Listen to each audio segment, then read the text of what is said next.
সম্মানিত সাংবাদিক বন্ধু ভাই ও বোনেরা,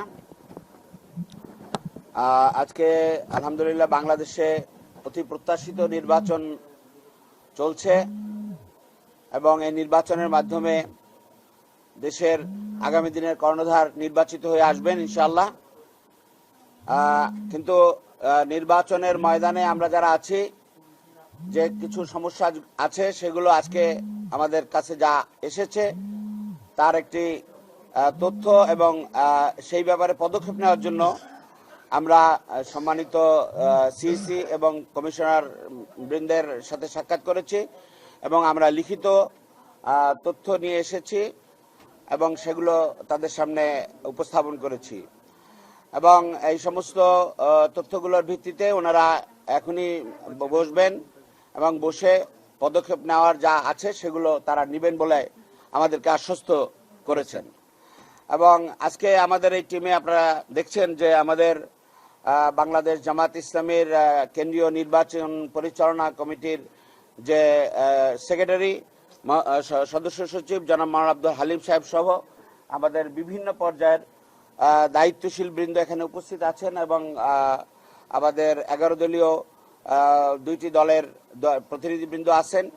তো আমরা যে সমস্ত বিষয়গুলো আমরা সামনে এনেছি তার মধ্যে আমরা ওনাদেরকে প্রায় শতাধিক ভিডিও ফুটেজ এবং মিডিয়ার ফুটেজ এগুলোর লিঙ্ক আমরা ওখানে ওনাদেরকে দিয়েছি।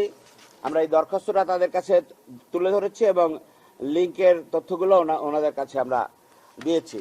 এর মধ্যে কতগুলো বড় বড় ঘটনা যেগুলো আছে সেগুলো আমরা আপনাদের সামনে আনতেছি। এর মধ্যে আপনার কুমিল্লা ৮ বরুড়ার একটি সমস্যা আমরা তুলে ধরেছি। সেখানে আজকে বিশেষভাবে ভোট শুরু হওয়ার কিছুক্ষণ পর থেকেই আমাদের 30টা সেন্টারের এজেন্ট তারা বের করে দেয় এবং সেটা স্থানীয়ভাবে প্রশাসনকে জানানো হয় এবং রিটার্নিং অফিসারকে জানানো হয়।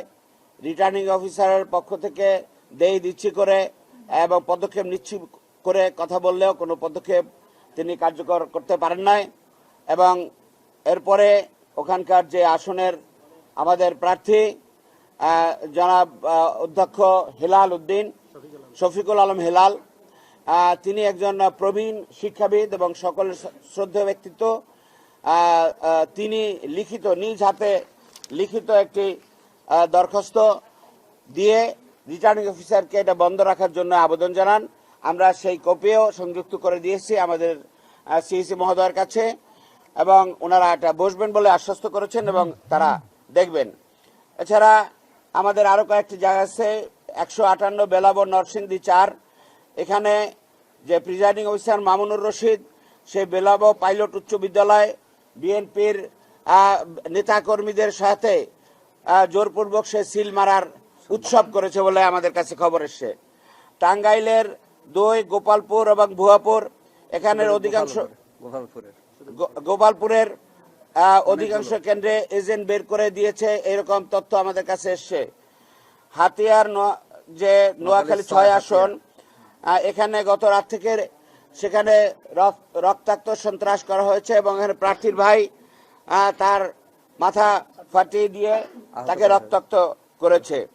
এরপরে ঝালকাঠিতে সমস্যা হয়েছে এবং অন্যান্য পাথরঘাটায় সমস্যা হয়েছে। এই সমস্ত দিকগুলো আমরা এনেছি। আর এছাড়া আপনারা শরীয়তপুরেও একটি সমস্যা আছে, সেখানে বিভিন্ন আসনে সমস্যা তৈরি করেছে তারা এবং কেন্দ্র থেকে এজেন্ট বের করে দিয়েছে তারা। তো এই সমস্ত সেটারও একটা তালিকা আমরা ওখানে দিয়েছি এবং এবি পার্টির যে সভাপতি জনাব মুজিবুর রহমান মঞ্জু, তিনি একজন 11 দলীয় নেতা, শীর্ষ নেতা এবং তার গাড়ি বহরে হামলা হয়েছে সেই খবরও আপনারা দেখেছেন এবং আমরা আজকে আপনাদের সামনে জানালাম। এখন পটুয়াখালী মির্জাগঞ্জে এরকম সমস্যা আছে, এক যেটা পটুয়াখালীর আব্দুল ওয়াহাব মিনারের আসনে এই সমস্যা হয়েছে।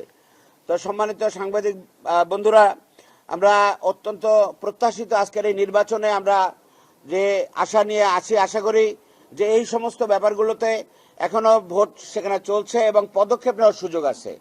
আজকে এই সমস্ত দিকগুলো যেগুলো আমরা তুলে ধরলাম সমস্ত দেশের অবস্থাটা, সেটার ব্যাপারে আমরা আশা করছি যে ওনারা পদক্ষেপ নিয়ে এই নির্বাচন যেটা হচ্ছে এবং এটার ফলাফলকে কোনো রকম মানে একটা পরিচ্ছন্ন ফলাফল যেন জাতির সামনে আসে এবং কোনো কিছুই যেন কেউ কোনো ক্লেম করতে না পারে সেরকম একটি পদক্ষেপ তারা নেবেন এই বিশ্বাস রেখে আমরা আজকে ওনাদের কাছে এসেছি। আমরা আশা করি সে পদক্ষেপ তারা নেবেন ইনশাআল্লাহ। আরেকটা দিক আছে, আরেকটা হচ্ছে যে সিলমারা, জালমোট, ভয়ভীতি দেখানো, এই সমস্ত কিছু সমস্যার কথাও বিভিন্ন জায়গায় আছে। আমরা আরেকটা বিষয় তুলে ধরেছি যে প্রায় 43,000 কেন্দ্র, এর মধ্যে কমিশনের পক্ষ থেকে তথ্য আসছে যে 32,000-এর মধ্যে এত পরিমাণ ভোটকাস্ট হয়েছে। কমিশন আমাদেরকে বলছে যে 10,000-এর হিসাবটা এখনো আসেনি, আমরা এটা যুক্ত করে দেব। এই কারণে হয়তোবা একটু বিভ্রান্তি তৈরি হওয়ার সম্ভাবনা আছে।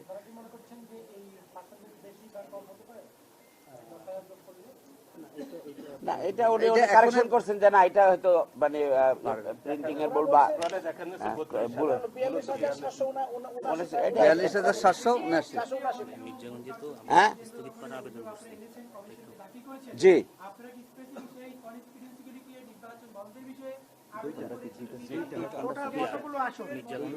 আমরা কুমিল্লা 8 আর শরীয়তপুর আর 2, পটুয়াখালী 1 আর এই পটুয়াখালী 1-এর যে মির্জাগঞ্জ, এই 3টা জায়গার ব্যাপারে আমরা দৃষ্টি আকর্ষণ করেছি।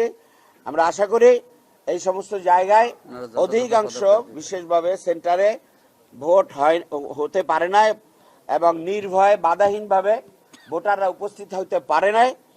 এই সমস্ত জায়গায় তারা পদক্ষেপ নেবেন এবং স্থগিত করে ভোটের আয়োজন করবেন ইনশাআল্লাহ।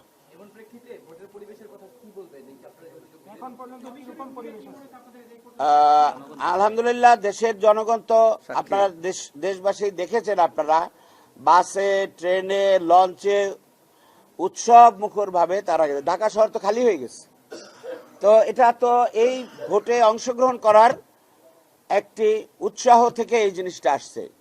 তো সেই উৎসাহের ক্ষেত্রে এই সমস্ত দিকগুলো যদি কারেকশন করা হয় তাহলে এই ব্যাপারে আর কারো কোনো প্রশ্ন থাকবে না বলে আমরা আশা করি ইনশাআল্লাহ।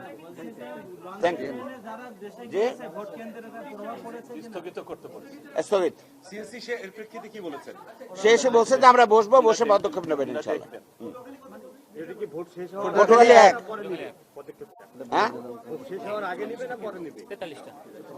আমরা তো বলে এসেছি, আশা করি ওনারা দ্রুত পদক্ষেপ নেবেন ইনশাআল্লাহ। জি, আল্লাহ হাফেজ। দ্রুতই পদক্ষেপ নেবেন। ঠিক আছে,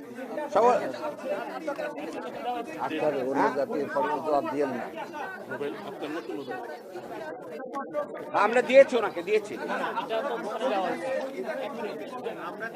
জটিলতা তৈরি করেন না তো।